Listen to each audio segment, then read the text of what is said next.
നമ്മളിതാ അടുത്തതായിട്ട് നോക്കാൻ പോകുന്ന നമ്മുടെ ചാപ്റ്റർ ആണ് എവേ ഫ്രം ഡിസീസസ് അല്ലെങ്കിൽ വ്യാധികൾ പടരാതിരിക്കാൻ. അപ്പോൾ ഈ ഒരു ചാപ്റ്റർ നമുക്ക് എന്ത് ചെയ്യാം, വളരെ കുറച്ച് സമയം കൊണ്ട് ഫുള്ളായിട്ട് സെറ്റാക്കിയാലോ? ഓക്കെ ആണോ? യെസ്, എവേ ഫ്രം ഡിസീസസ് അല്ലെങ്കിൽ വ്യാധികൾ പടരാതിരിക്കാൻ. ഇതിൽ എവിടെ നിന്നൊക്കെ ക്വസ്റ്റ്യൻ വരും എന്നുള്ളത് നമുക്ക് കറക്റ്റായിട്ട് പറഞ്ഞുതരാം. അപ്പോൾ എൻ്റെ മക്കൾ എന്ത് ചെയ്യുക, ശ്രദ്ധിച്ചിരിക്കുക. ഓക്കെ, അപ്പോൾ ഇതാ നമുക്ക് ആദ്യം തന്നെ ഇവിടെ ഇങ്ങനെ നമ്മുടെ ടെക്സ്റ്റ് ബുക്കിൽ ഇങ്ങനെ ഒരു ഡിസ്കഷനിൽ ഒരു ഡോക്ടറെ അടുത്ത് ഒരു അമ്മ കുഞ്ഞിനെയും കൊണ്ട് വന്നിരിക്കുകയാണ്. എന്നിട്ട് പറയുന്നത് എന്താ, അപ്പോൾ ഡോക്ടർ പറയുകയാണ് മോന് പകർച്ചപ്പനിയാണ്, വീട്ടിൽ ആർക്കെങ്കിലും അസുഖം ഉണ്ടോ? അപ്പോൾ അമ്മ പറയാണ് എനിക്കും എൻ്റെ മോൾക്കും ഉണ്ടായിരുന്നു. അപ്പോൾ ഈ മോൻ എങ്ങനെയാണ് അസുഖം കിട്ടിയിട്ടുണ്ടാവുക അല്ലേ? പകർച്ചപ്പനിയാണെന്ന് പറഞ്ഞു. അപ്പോൾ ഈ രോഗം എങ്ങനെ വന്നതാണ്? പകർന്ന് കിട്ടിയതാണ് അല്ലേ?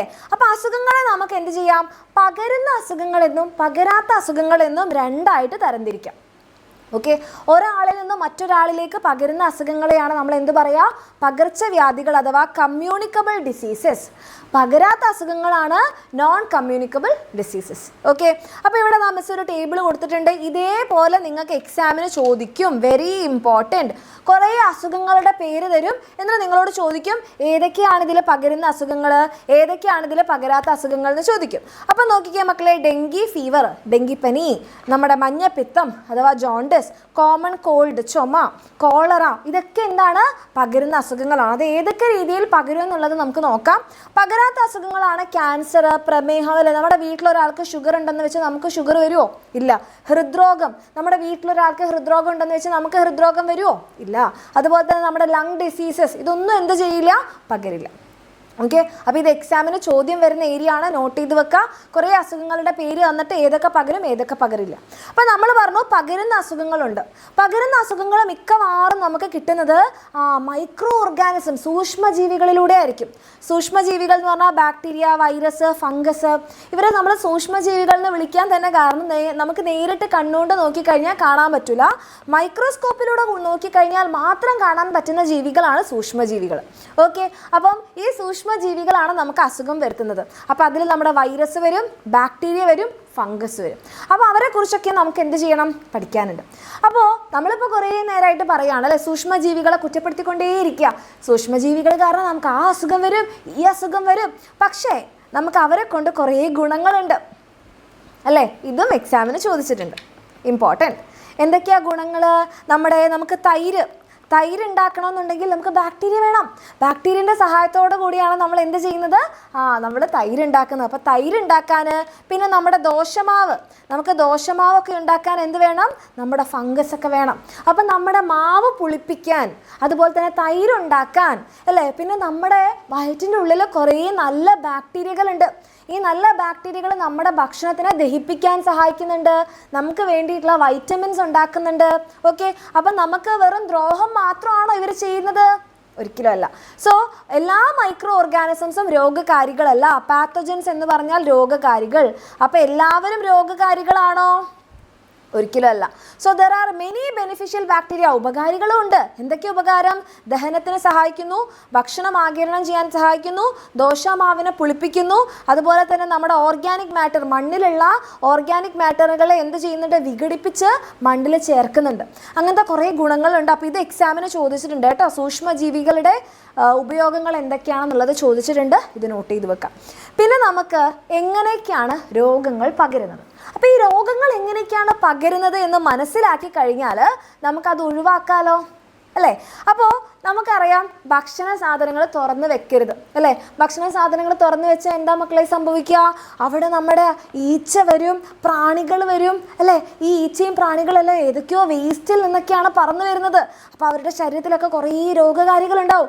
അത് ഈ ഭക്ഷണത്തിലുണ്ടാവും. നമ്മളിത് കഴിച്ചാൽ നമുക്ക് വരും. പിന്നെ നമ്മൾ തുമ്മും അല്ലേ? നമ്മൾ തുമ്മും ചുമക്കുകയൊക്കെ ചെയ്യുമ്പോൾ നമ്മുടെ വായയിലൂടെ കുറേ തുള്ളികൾ, ഡ്രോപ്ലെറ്റ്സ് പുറത്തേക്ക് പോകുന്നുണ്ട്.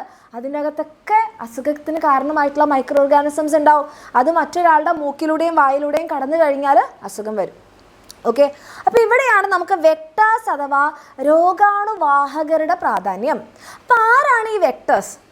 ഒരസുഖം ഒരാളിൽ നിന്ന് മറ്റൊരാളിലേക്ക് എത്തിക്കുന്നവർ. ഇപ്പം നിങ്ങൾ നോക്കിക്കോ, നമ്മുടെ ഈ ഒരു ഈച്ച, ഓക്കെ, ഈച്ച എന്ത് ചെയ്തു, ഒരു വേസ്റ്റിൽ പോയി കിടന്നു. അല്ലെങ്കിൽ നമ്മുടെ കൊതുകിനെടുക്കാം, കൊതുക് ഒരാളെ കടിച്ചു. അയാൾക്ക് മലേറിയ ഉണ്ടായിരുന്നു എന്ന് കരുതാം, മലേറിയ ഉണ്ടായിരുന്നു. കൊതുക് അയാളെ കടിച്ചപ്പോൾ ആ മലേറിയയ്ക്ക് കാരണമായ രോഗകാരികൾ കൊതുകിൻ്റെ അടുത്തെത്തി. ആ കൊതുക് വന്ന് നമ്മളെ കടിച്ചപ്പോഴോ നമുക്ക് അസുഖം കിട്ടി. അപ്പം നമുക്ക് ആ അസുഖം വരുത്തിയത് ആരാ? നമുക്ക് കൊണ്ടു തന്നവരാരാ? അവരെയാണ് നമ്മൾ വെക്ടേഴ്സ് എന്ന് പറയാം. അതായത് രോഗത്തിന് കാരണമായ രോഗാണുക്കളെ ഒരാളിൽ നിന്ന് മറ്റൊരാളിലേക്ക് എത്തിക്കുന്നവരാണ് രോഗാണുവാഹകർ. ഓക്കെ, അത് നമ്മുടെ ഹൗസ് ഫ്ലൈ വരും, റാറ്റ് ഫ്ലീ വരും, മൊസ്കിറ്റോ, ബാറ്റ് അല്ലേ, നിപ്പ വൈറസ് ഒക്കെ ഓർമ്മയില്ലേ? നിപ്പ വൈറസിനൊക്കെ സ്പ്രെഡ് ചെയ്തത് ആരാ? നമ്മുടെ ബാറ്റാണ്. ഓക്കെ, അപ്പോൾ ഇങ്ങനെ ഒരു ടേബിള് ഫ്ലോ ചാർട്ട് നിങ്ങളുടെ ടെക്സ്റ്റ് ബുക്കിൽ കൊടുത്തിട്ടുണ്ട് മക്കളെ. Very important. ഇത് എക്സാമിന് തന്നിട്ട് വെക്ടേഴ്സിലൂടെ, വാഹകരിലൂടെ പകരുന്ന അസുഖങ്ങൾ ഏതൊക്കെ, മണ്ണിലൂടെ പകരുന്ന അസുഖങ്ങൾ ഏതൊക്കെ, വായുവിലൂടെ പകരുന്ന അസുഖങ്ങൾ ഏതൊക്കെ, ഫുഡിലൂടെ പകരുന്ന അസുഖങ്ങൾ ഏതൊക്കെ, ഇത് ചോദിക്കാറുണ്ട്. നോട്ട് ചെയ്ത് വെക്കാം. അപ്പോൾ നമുക്കിതാ വേം ഇൻഫെസ്റ്റേഷൻ, കൃമിശല്യം, അത് നമുക്ക് എന്താ മണ്ണിൽ കളിച്ചാൽ കഴിഞ്ഞാലാണ് വരിക. മണ്ണിൻ്റെ അകത്ത് കൃമികൾ ഉണ്ടാവും, നമ്മുടെ നഖത്തിൻ്റെ ഉള്ളിലൊക്കെ കുടുങ്ങിക്കിടക്കും. നമ്മൾ കൈ കഴുകാതെയൊക്കെ ഭക്ഷണം കഴിച്ചാൽ, അല്ലെങ്കിൽ നെയിൽ ബൈറ്റിംഗ് ഹാബിറ്റൊക്കെ ഉണ്ടെങ്കിൽ അത് നമ്മുടെ വായൻ്റെ ഉള്ളിലെത്തും. ഇനി ഇതാ ടെറ്റനസ്, ഇതും അഴുക്കുള്ള മണ്ണ്, വെള്ളത്തിലൂടെയൊക്കെയാണ് വരിക. പിന്നെ നമ്മുടെ വാട്ടറും ഫുഡിലൂടെയും, മലിനമായ ജലത്തിലൂടെയും വെള്ളത്തിലൂടെയും വെള്ളം ഭക്ഷണത്തിലൂടെയും ജലത്തിലൂടെയും കിട്ടുന്നതാണ് ടൈഫോയിഡ്, മഞ്ഞപ്പിത്തമൊക്കെ. ഓക്കെ, പിന്നെ വായുവിലൂടെ നമുക്ക് ട്യൂബർക്കുലോസിസ് അഥവാ ക്ഷയരോഗം, പിന്നെ COVID-19, അതുകൊണ്ടാണ് നമ്മൾ മാസ്ക് ധരിച്ചത് അല്ലേ, വായുവിലൂടെയൊക്കെ പകരുന്നുണ്ട്. പിന്നെ മൊസ്കിറ്റോ വഴിയാണ് നമുക്ക് ഡെങ്കിപ്പനി, മലേറിയ, ചിക്കൻ ഗുനിയ കുറേ ഉണ്ട്. പിന്നെ ഈച്ച വഴിയാണ് കോളറയും ടൈഫോയിഡും ഒക്കെ. പിന്നെ നമ്മുടെ ഹ്യൂമൻസ്, മനുഷ്യന്മാരിൽ നിന്ന് മനുഷ്യന്മാരിലേക്ക് പകരുന്നതാണ് ലെപ്രസി, കുഷ്ഠരോഗം, HIV, അതുപോലെ തന്നെ ചിക്കൻ ബോക്സ് ഒക്കെ. പിന്നെ പന്നിപ്പനി, പക്ഷിപ്പനി, ഇതൊക്കെ എന്താണ് ആനിമൽസിലൂടെ, ബേർഡ്സിലൂടെ വരുന്നതാണ് പക്ഷിപ്പനി, ബേർഡ് ഫ്ലൂ. ഓക്കെ, ഇത് എൻ്റെ കുട്ടികൾ എന്തായാലും നോട്ട് ചെയ്ത് വെക്കുക, വെരി ഇമ്പോർട്ടൻറ്റ്. ഓക്കെ, അപ്പം നമുക്കിപ്പോൾ മനസ്സിലായി ഈ വാഹകരെ കൂടുതലായിട്ടും നമ്മുടെ ചുറ്റുപാട് വൃത്തികേടാവുമ്പോഴാണ് നമുക്ക് എത്തുക അല്ലേ. നിങ്ങൾ ആലോചിക്കുക, ഒരു സ്ഥലത്ത് വെള്ളം ഇങ്ങനെ കെട്ടിക്കിടക്കുകയാണ്. വെള്ളം കെട്ടിക്കിടന്നു കഴിഞ്ഞാൽ അവിടെ കൊതുക് മുട്ടയിടും, കൊതുക് പെരുകും. ഒരു സ്ഥലത്ത് കുറേ ചീഞ്ഞളിഞ്ഞ ഭക്ഷണ സാധനങ്ങൾ ഇട്ട് വെച്ചിരിക്കുക, അവിടെ നമ്മുടെ ആടൊക്കെ വരും. അവിടെ നമ്മുടെ കാക്ക, ഇങ്ങനത്തെ എലി, പട്ടി, ഇവരെല്ലാം വരും. കൂടാതെ നമ്മുടെ ഇവരെല്ലാവരും എത്തും. അപ്പം നമ്മുടെ ചുറ്റുപാട് വൃത്തികേടാക്കിയാൽ എന്തൊക്കെ സംഭവിക്കും? നമുക്ക് അസുഖം പരത്തുന്ന ഈ വെക്ടേഴ്സ് അഥവാ വാഹകർ, അവരുടെ എണ്ണം കൂടും. നമുക്ക് പലതരത്തിലുള്ള അസുഖങ്ങൾ വരാൻ സാധ്യതയുണ്ട്. പ്രത്യേകിച്ച് നമ്മളിതാ ഈ പ്ലാസ്റ്റിക് ബാഗുകൾ, പ്ലാസ്റ്റിക് കുപ്പികൾ, ഇതൊക്കെ നമ്മൾ പുറത്ത് അലക്ഷ്യമായിട്ട് വലിച്ചെറിഞ്ഞു കഴിഞ്ഞാൽ ഇതിനകത്തൊക്കെ ആര് വന്നിരിക്കും? വെള്ളം കെട്ടിക്കിടക്കും. ഈ വെള്ളത്തിൽ വന്നിട്ട് കൊതുകൊക്കെ മുട്ടയിട്ട് അവരുടെ എണ്ണം കൂടും. ഓക്കെ, അപ്പം നമ്മുടെ ഹൗസ് ഫ്ലൈ, ഈച്ച, അപ്പം നമ്മുടെ ഗാർബേജിലും വേസ്റ്റിലും ഒക്കെ കാണും, ചീഞ്ഞളിഞ്ഞ ഫുഡിൽ കാണും. പിന്നെ എന്താണ് നമ്മുടെ മാന്യൂർ, അതുപോലെ ഡീക്കേയിങ് ഓർഗാനിക് മാറ്ററിലൊക്കെ കാണാം. കൊതുകോ? ഉപേക്ഷിച്ച പ്ലാസ്റ്റിക് കവറ്, കുപ്പി, ചിരട്ട, തുറന്നു കിടക്കുന്ന സ്ഥലത്തൊക്കെ വെള്ളം വന്നിട്ടാണ് വരിക. ഇനി നമ്മുടെ എലിയോ? ധാരാളം ഭക്ഷണ മാലിന്യങ്ങളുള്ള സ്ഥലത്ത്, മാലിന്യം ഉണ്ടോ അവിടെ എലി വരും. ഓക്കെ, ഇനി ധാരാളം ഒളിത്താവളങ്ങളുള്ള അലങ്കോലമായ പ്രദേശങ്ങൾ, എവിടെയെങ്കിലും ഇങ്ങനെ കുഴി, പൊത്തുകളൊക്കെ ഉണ്ടെങ്കിൽ അവിടെ എലി വന്ന് ഒളിച്ചിരിക്കും.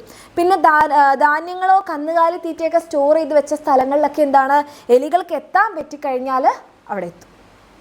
ഓക്കെ, അപ്പം നമ്മൾ എന്ത് ചെയ്യണം? നമ്മുടെ ചുറ്റുപാട് വൃത്തിയാക്കണം. അങ്ങനെയാണെങ്കിൽ നമുക്ക് ഈ വാഹകരുടെ അളവ് അല്ലെങ്കിൽ അവരുടെ എണ്ണം നിയന്ത്രിക്കാൻ പറ്റും. ഇനി നമ്മുടെ ഈ കൊതുക് കാരണമാണ് നമുക്ക് ചിക്കൻ ഗുനിയ, ഡെങ്കിപ്പനി, മലേറിയ, പലതരത്തിലുള്ള അസുഖങ്ങൾ വരും അല്ലേ. അപ്പോൾ കൊതുകിനെ നിയന്ത്രിക്കാൻ നമ്മൾ എന്താ ചെയ്യേണ്ടത്? എവിടെയും വെള്ളം കെട്ടിക്കിടക്കാൻ അനുവദിക്കരുത്. അപ്പം നമ്മുടെ ചിരട്ട, തുറന്നു കിടക്കുന്ന ചിരട്ട ആയിക്കോട്ടെ, നമ്മുടെ ഫ്രിഡ്ജിൻ്റെ ഉള്ളിലൊക്കെ വെള്ളം നിറയുന്ന സ്ഥലമുണ്ട്, അതൊക്കെ നമ്മൾ ഇടയ്ക്കിടയ്ക്ക് വൃത്തിയാക്കണം. ടാങ്കിൻ്റെ ഉള്ളിലൊക്കെ തുറന്ന് കിടക്കുകയാണെങ്കിൽ നമ്മൾ അതൊക്കെ വൃത്തിയാക്കണം.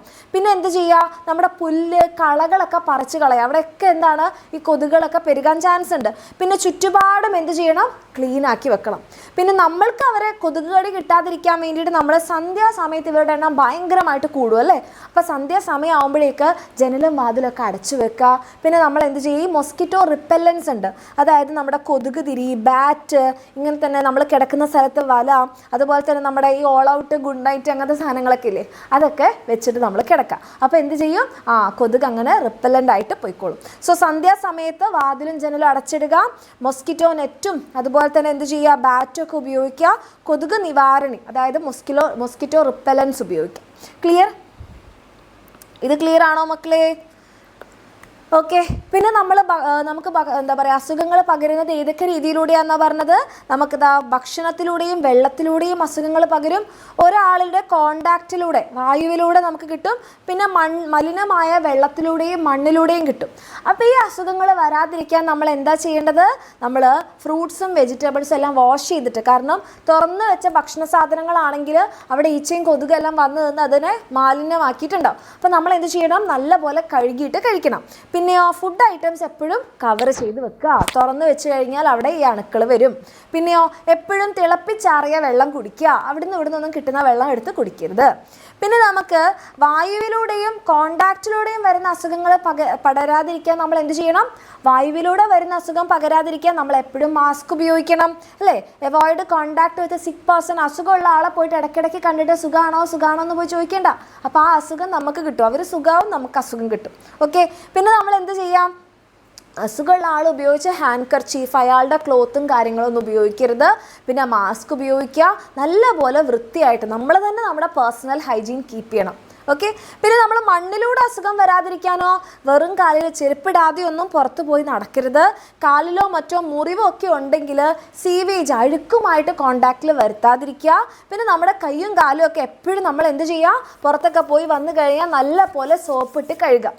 ഓക്കെ, ഈ രീതിയിലൊക്കെ ചെയ്ത് കഴിഞ്ഞാൽ നമുക്ക് എന്ത് ചെയ്യാൻ വേണ്ടി പറ്റും? അസുഖങ്ങൾ വരുന്നത് ഒരു പരിധി വരെ നമുക്ക് തടയാൻ പറ്റും. ക്ലിയർ ആണോ മക്കളെ? അപ്പം നമ്മൾ വിചാരിക്കും, നമ്മളൊരു പാവം, നമുക്ക് മാത്രമാണ് അസുഖം വരുന്നതെന്ന്. അങ്ങനെയാണോ? അല്ല, നമുക്ക് മാത്രമല്ല അസുഖം വരുന്നത്. ഇപ്പം നിങ്ങൾ കേട്ടിട്ടുണ്ടാവും പന്നിപ്പനി, പക്ഷിപ്പനി, അല്ലേ? അങ്ങനത്തെ കുറേ അസുഖങ്ങൾ. ഇപ്പോൾ കന്നുകാലികളിൽ വരുന്നതാണ് ആന്ത്രാക്സ്, അല്ലേ? അപ്പോൾ അതാ കന്നുകാലികളിൽ നമുക്ക് ആന്ത്രാക്സ് വരും, പക്ഷികൾക്ക് പക്ഷിപ്പനി, നമ്മുടെ നായ പൂച്ചയ്ക്കൊക്കെ പേവിഷബാധ, വവ്വാല് വഴി നമുക്ക് കിട്ടുന്ന നിപ്പ. ഓക്കെ, പിന്നെ കന്നുകാലികളിൽ കുളമ്പ് രോഗം, ഇങ്ങനത്തെ പല അസുഖങ്ങൾ എന്ത് ചെയ്യുന്നുണ്ട്? ആനിമൽസിനെയും ബാധിക്കുന്നുണ്ട്. അതുകൂടാതെ പ്ലാന്റ്സിന്, സസ്യങ്ങൾക്കും അസുഖം വരാറുണ്ട്. അത് എക്സാമിന് ചോദിച്ചിട്ടുണ്ട്. ഏതൊക്കെയാ പ്ലാന്റ്സിന് വരുന്നത്? Brown leaf spot in rice, നെല്ല് ചെടിയിലെ തവിട്ട് ഇലപ്പുള്ളികൾ കണ്ടോ? തവിട്ട് കളർ എന്ന് പറഞ്ഞാൽ ഒരു ബ്രൗൺ കളറിലുള്ള സ്പോട്ട് വരിക. പിന്നെയാണ് മൊസൈക്ക് ഡിസീസ്, പയറിൽ വരുന്നതാണ് മൊസൈക്ക് രോഗം. ഇലകൾ ഇങ്ങനെ കംപ്ലീറ്റ് പച്ച കളർ ആവുന്നതിന് പകരം ഇടയ്ക്കിടയ്ക്ക് മഞ്ഞ പുള്ളിപ്പുള്ളികൾ വരിക. Okay, bud rot of coconut, very good. തെങ്ങിലെ കൂമ്പു ചീയൽ, ഇത് എക്സാമിന് ചോദിച്ചിട്ടുണ്ട്. സസ്യങ്ങളിലും അതുപോലെ തന്നെ ജന്തുക്കളിലും വരുന്ന അസുഖങ്ങൾ ഏതൊക്കെ? ഓക്കെ, അപ്പോൾ ഈ അസുഖങ്ങൾ നമുക്ക് വരാതിരിക്കാൻ വേണ്ടി നമുക്ക് കുറച്ച് ശുചിത്വ ശീലങ്ങൾ പാലിക്കാം. എന്തൊക്കെയാണ്? നമ്മളിങ്ങനെ തുറന്നു വെച്ചിട്ട് ആഹാരം വിൽക്കുന്ന കടകളിലൊന്നും പോയിട്ട് ഭക്ഷണം വാങ്ങുകയോ കഴിക്കുകയോ ചെയ്യരുത്. പ്രത്യേകിച്ച് നമ്മളൊരു തട്ടുകട, നമുക്ക് ഇടയ്ക്ക് ഇങ്ങനെ ഒരു ഇതുണ്ടായിരുന്നല്ലേ, തട്ടുകടയിൽ നിന്ന് ആഹാരം കഴിക്കാൻ നല്ല വൈബല്ലേ, തുറന്നിങ്ങനെ ഇരിക്കും, നമ്മൾ ആഹാരം പോയി കഴിക്കും. അപ്പോൾ നമ്മൾ പ്രത്യേകം ശ്രദ്ധിക്കേണ്ട ഒരു കാര്യം, ആ തട്ടുകടയിൽ ആഹാരം പാകം ചെയ്യുന്നത് നല്ല വൃത്തിയിലാണോ, അവരുപയോഗിക്കുന്ന വെള്ളം എന്താണ്, അവർ ആഹാര സാധനങ്ങൾ ഇങ്ങനെ തുറന്നു വെച്ചിട്ടുണ്ടോ, ഇതൊക്കെ നോക്കിയിട്ടേ നമ്മൾ കഴിക്കാവുള്ളൂ. പിന്നെ മലിനമായ സ്ഥലത്തൂടെ ചെരുപ്പിടാതെയൊന്നും നടക്കരുത്. ഓക്കെ, പിന്നെ നമ്മളെപ്പോഴും രാവിലെയും രാത്രിയും പല്ല് തേക്കണം, അല്ലേ? ആഹാരത്തിന് കഴിക്കുന്നതിന് മുൻപും കഴിക്കുന്നതിന് ശേഷവും നമ്മൾ കൈ കഴുകണം. ഏതൊക്കെയാണ് മക്കളെ നല്ല ശീലങ്ങൾ? Wash hands only after meal, ഭക്ഷണം കഴിച്ചതിന് ശേഷം മാത്രം കൈ കഴുകുന്നത് നല്ലതാണോ? അല്ല, ബിഫോറും കൈ കഴുകണം, അല്ലേ? കാരണം മണ്ണിലൊക്കെ കളിച്ച് വന്നിട്ട് കൈ കഴുകാതെ ഭക്ഷണം കഴിച്ചാൽ വിരകളൊക്കെ വയറ്റിൻ്റെ ഉള്ളിലെത്തും. പിന്നെ brush teeth every night after meals, അല്ലേ? ഭക്ഷണത്തിന് ശേഷം എല്ലാ രാത്രിയും പല്ല് തേക്കുന്നത് നല്ലതാണ്. പിന്നെയോ, do not trim the nails of feet and hands, അത് തെറ്റായ ശീലമാണ്. കയ്യിലെയും കാലിലെയും ഒന്നും നഖം മുറിക്കുന്നില്ല, മോശം ശീലം, അല്ലേ? പിന്നെയോ, പുറത്തിറങ്ങി നടക്കുമ്പോൾ ചെരുപ്പിടാറുണ്ട്, വെരി ഗുഡ്. പിന്നെ പക്ഷികൾ കടിച്ചിട്ട് ആഹാരങ്ങൾ കഴിക്കാറുണ്ട്, ബാഡ്. പിന്നെയോ, തുറന്നു വെച്ച് വിൽക്കുന്ന പലഹാരങ്ങളും പാനീയങ്ങളും കഴിക്കാറില്ല, വെരി ഗുഡ്. പിന്നെയോ, പൊതുസ്ഥലങ്ങളിൽ തുപ്പാറുണ്ട്, വെരി ബാഡ്. എല്ലാ ദിവസവും കുളിക്കാറുണ്ട്, വെരി ഗുഡ്. ഓക്കെ, ഇങ്ങനെ എക്സാമിന് ചോദിക്കും. കുറേ ശീലങ്ങൾ തന്നിട്ട് ഏതൊക്കെയാണ് ഗുഡ് ഹാബിറ്റ്സ്, ഏതൊക്കെയാണ് ബാഡ് ഹാബിറ്റ്സ്, എൻ്റെ മക്കൾ എഴുതൂലേ? ഓക്കെ, നമ്മുടെ ചാപ്റ്ററിൻ്റെ ലാസ്റ്റ് ടോപ്പിക്കിലേക്കാണ് നമ്മൾ പോകാവുന്നത്, അതായത് രോഗപ്രതിരോധ ശേഷി അഥവാ ഇമ്മ്യൂണിറ്റി. അപ്പോൾ എന്താണ് ഈ ഇമ്മ്യൂണിറ്റി? ഇമ്മ്യൂണിറ്റി നമുക്ക് രണ്ട് തരത്തിലുണ്ട്. നാച്ചുറൽ ഇമ്മ്യൂണിറ്റി അഥവാ സ്വാഭാവിക രോഗപ്രതിരോധ ശേഷി, എക്വയർഡ് ഇമ്മ്യൂണിറ്റി അഥവാ ആർജിത രോഗപ്രതിരോധ ശേഷി. അപ്പോൾ സ്വാഭാവിക ഇമ്മ്യൂണിറ്റി എന്ന് പറഞ്ഞാൽ എന്താണെന്ന് വെച്ചാൽ, നമുക്ക് എപ്പോഴും അസുഖം വരാറില്ല, അല്ലേ? പക്ഷെ നമ്മുടെ ചുറ്റുപാട് നമുക്ക് കുറേ രോഗകാരികളുണ്ട്. നിങ്ങൾ ആലോചിക്കേ, കുറേ രോഗകാരികളായിട്ടുള്ള ബാക്ടീരിയ, വൈറസ്, ഫംഗസ് ഉണ്ട്. രോഗം കൊണ്ടുതരുന്ന രോഗവാഹകരുണ്ട്. പക്ഷേ എന്നിട്ട് നമുക്ക് അസുഖം വരുന്നുണ്ടോ? എപ്പോഴും ഡെയിലി അസുഖം ഉണ്ടോ? ഇല്ലല്ലോ. അതിന് കാരണം നമ്മുടെ ശരീരത്തിന് കണ്ടോ ഒരു നാച്ചുറൽ ഇമ്മ്യൂണിറ്റി ഉണ്ട്. ഓക്കെ, സോ നമ്മുടെ ബോഡിക്ക് നാച്ചുറലി ഈ രോഗകാരികളുമായിട്ട് ഫൈറ്റ് ചെയ്യാനുള്ള ഒരു കഴിവുണ്ട്. അതിനെയാണ് നാച്ചുറൽ ഇമ്മ്യൂണിറ്റി എന്ന് പറയുക. പക്ഷേ ഈ നാച്ചുറൽ ഇമ്മ്യൂണിറ്റി എല്ലാവർക്കും ഒരുപോലെ അല്ല. ഓക്കെ, ചില ആൾക്കാർക്ക് നല്ല ഇമ്മ്യൂണിറ്റി ഉണ്ടാവും, അപ്പോൾ അവർക്ക് പെട്ടെന്നൊന്നും തീരെ അസുഖം വരില്ല. ചില ആൾക്കാർക്ക്, മിസ്സിനൊക്കെ നാച്ചുറൽ ഇമ്മ്യൂണിറ്റി ഭയങ്കര കുറവുള്ള ആളായിരുന്നു. അതായത് മിസ്സിന് ഇടയ്ക്കിടയ്ക്ക് അസുഖം വരും, ഇടയ്ക്കിടയ്ക്ക് പനി വരും, ഇടയ്ക്കിടയ്ക്ക് തലവേദന വരും, ഇടയ്ക്കിടയ്ക്ക് ചുമ വരും. അങ്ങനത്തെ ഒരാളായിരുന്നു മിസ്സ്. അതായത് എല്ലാവരുടെയും സ്വാഭാവിക പ്രതിരോധ ശേഷി ഒരുപോലെ ആകണമെന്നില്ല. അതൊരു പരിധി വരെ നമ്മുടെ പാരൻസിന് എങ്ങനെയായിരുന്നു എന്നുള്ളതിനെ ഡിപ്പെൻഡ് ചെയ്യും. നമ്മൾ എത്ര തരത്തിൽ എങ്ങനത്തെ ഭക്ഷണ സാധനങ്ങൾ കഴിക്കുന്നുണ്ട് എന്നൊക്കെ ഡിപ്പെൻഡ് ചെയ്യും. അതായത് ചില അസുഖങ്ങൾ എന്താണ്, നമ്മുടെ ബോഡിക്ക് ആ രോഗകാരികളുമായിട്ട് ഫൈറ്റ് ചെയ്യാൻ പറ്റില്ല, അപ്പം നമുക്ക് അസുഖം വരും. ഓക്കെ, അതിന് എക്സാമ്പിളാണ് നമ്മുടെ പോളിയോ. അങ്ങനത്തെ അസുഖങ്ങളൊക്കെ വന്നിട്ട് കുറേ ആൾക്കാർ പണ്ട് മരിച്ചിട്ട് വയ്യാണ്ടൊക്കെ ആയിട്ടുണ്ട്. അപ്പം നമ്മൾ എന്ത് ചെയ്യും? നമ്മുടെ ശരീരത്തിനൊന്നും ചെയ്യാൻ പറ്റുന്നില്ല, എന്നാൽ പിന്നെ വെറുതെ വിട്ടേക്കാം അങ്ങനെ കരുതുമോ? ഇല്ല. നമ്മൾ നമ്മുടെ ബോഡിക്ക് ഒരു എക്സ്ട്രാ പവർ കൊടുക്കും. എങ്ങനെ കൊടുക്കും? വാക്സിൻ എടുത്തിട്ട്. ഓക്കെ, അപ്പോൾ ചില രോഗകാരികളോട് ഫൈറ്റ് ചെയ്യാൻ നമ്മുടെ ശരീരത്തിന് പറ്റാതെയാകും. സച്ച് ആസ് പോളിയോ, ഹെപ്പറ്റൈറ്റിസ്, ഇങ്ങനത്തെ സാഹചര്യങ്ങളിൽ നമ്മുടെ ശരീരത്തിന് നമ്മൾ എക്സ്ട്രാ പവർ കൊടുക്കാൻ വേണ്ടിയിട്ടാണ് നമ്മൾ എന്ത് ചെയ്യുക? വാക്സിനേഷൻ എടുക്കുക. അപ്പോൾ നമ്മൾ വാക്സിനേഷൻ എന്ത് ചെയ്യുക? കുത്തിവെക്കുകയാണ് ചെയ്യണത്. അത് നമ്മൾ ആർജിച്ചെടുക്കുന്ന പ്രതിരോധമാണ്. സോ നമ്മൾ പറയും അക്വയർഡ് ഇമ്മ്യൂണിറ്റി. ഓക്കെ, അപ്പോൾ പോളിയോ, ഹെപ്പറ്റൈറ്റിസ് ബി തുടങ്ങിയ പകർച്ചവ്യാധികൾക്കെതിരെ സ്വാഭാവിക പ്രതിരോധ ശേഷി ഉണ്ടാക്കാൻ നമുക്ക് സാധിക്കാറില്ല. അപ്പോൾ ഇത്തരം രോഗങ്ങൾ വരാതിരിക്കാൻ പ്രതിരോധ കുത്തിവെപ്പ് എടുക്കുന്നു. ഓക്കെ, നിങ്ങൾക്ക് എല്ലാവർക്കും കിട്ടിയിട്ടുണ്ടാവുമല്ലോ, വായിൽ ഇങ്ങനെ തുള്ളി തുള്ളി ഇറ്റിച്ച് വരും. അതുപോലെ ചില സമയത്ത് നമ്മൾ വാക്സിനേഷൻ ഇഞ്ചക്ഷനിലൂടെ എടുക്കേണ്ടി വരും. Okay, so it is through vaccines that we have survived many epidemics. കുറേ എന്താ പറയുക, മഹാമാരികളൊക്കെ നമുക്ക് വന്നിട്ടുണ്ട്. ഏറ്റവും റീസെൻ്റ് ആയിട്ട് വന്നതാണ് നമ്മുടെ കോവിഡ് വന്ന സമയത്ത് നമുക്ക് അതിനെ പ്രതിരോധിക്കാൻ പറ്റിയത് എന്തുകൊണ്ടാണ്? വാക്സിൻ ഉള്ളതുകൊണ്ടാണ്. സോ എന്താണ് വാക്സിൻ എന്ന് ചോദിച്ചാൽ നമ്മുടെ ശരീരത്തിൻ്റെ പ്രതിരോധ ശേഷി കൂട്ടാൻ വേണ്ടി നമ്മൾ ഉപയോഗിക്കുന്ന സാധനങ്ങളാണ് വാക്സിനുകൾ. അപ്പോൾ നിങ്ങളുടെ ടെക്സ്റ്റ് ബുക്കിൽ ഒരു വാക്സിനേഷൻ ചാർട്ട് കൊടുത്തിട്ടുണ്ട്. ഓരോ വയസ്സിലും നിങ്ങൾ എടുക്കേണ്ട സാധനങ്ങൾ കണ്ടോ. നിങ്ങൾ ജനിക്കുന്ന സമയത്ത് ഇത്രയും എടുക്കും, ജനിച്ചൊരു 6 ആഴ്ചയായാൽ ഇതൊക്കെ എടുക്കും, 10 ആഴ്ചയായാൽ ഇതൊക്കെ എടുക്കും, 14 ആഴ്ചയായാൽ ഇതൊക്കെ എടുക്കും. ഇതിൻ്റെയൊക്കെ പേര് ഇവിടെ കൊടുത്തിട്ടുണ്ട് കേട്ടോ. ഓക്കെ, അപ്പോൾ പല അസുഖങ്ങളൊക്കെ വരാതിരിക്കാൻ വേണ്ടിയിട്ടാണ് നമ്മൾ എന്ത് ചെയ്യുന്നത്? ഇത്തരത്തിലുള്ള വാക്സിനുകൾ കണ്ടോ. BCG എന്ന് പറഞ്ഞാൽ നമുക്ക് ക്ഷയരോഗം വരാതിരിക്കാനുള്ള വാക്സിനാണ്. OPV എന്ന് പറഞ്ഞാൽ പോളിയോ വരാതിരിക്കാനാണ്. ഹെപ്പറ്റൈറ്റിസ് ബി എന്ന് പറഞ്ഞാൽ അസുഖം വരാതിരിക്കാൻ ഹെപ്പറ്റൈറ്റിസ് ബി വാക്സിൻ.